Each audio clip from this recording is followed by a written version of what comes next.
asifiwe sana. Mkristo wa kweli, Mkristo halisi ana tabia ya kuwatia moyo wenzake wanapofanya vizuri. Angalia mfano huu tumesoma hapa kwenye kitabu cha Isaya 41:6 na 7. Tunaambiwa hawa watu ni wajenzi, wanafanya kazi ya kujenga.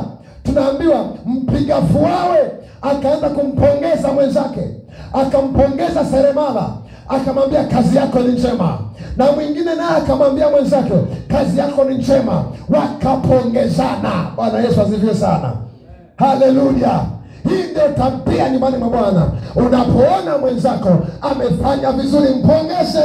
Huna pesa ya kumpa kwa kumpongeza au kwa kumtunza, mwampe hata mkono, mwambie leo umefanya vizuri, leo umenibariki, leo umenifurahisha. Nataka nikwambie, tukitiana moyo tutakuwa na nguvu katika Bwana, na kuna ngome zitaanguka kwa jina la Yesu aliye hai.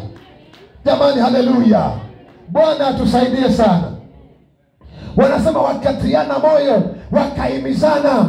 Anayegonga misumari na nyundo, huyu seremala anamwambia wewe gonga, endelea, kazi yako ni njema, kazi yako ni njema. Mwingine yuko na randa hapa, anaranda mbao, anaranda mbao, anaranda mbao. Yule anayegonga vitu kwa fuawe akamwambia wewe fundi randa, randa vizuri, randa vizuri, kazi yako ni njema. Yule anayefua dhahabu na yeye wakamwambia kazi yako ya kufua dhahabu ni kazi njema. Ndugu zangu, hiyo tabia iwepo nyumbani mwa Bwana, iwepo nyumbani mwa Bwana. Wanaprezi wakifanya vizuri, unaweza kawaambia umefanya vizuri Bwana.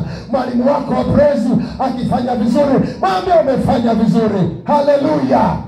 Bwana tusaidie. Mtu fulani kafanya vizuri, mwambie umefanya vizuri. Sio anafanya vizuri hata mkono kumpa umpi. Vimekuwa vita nyumbani mwa Bwana. Jamani, amina. Jamani, amina.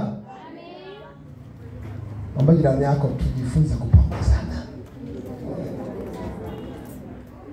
Haleluya.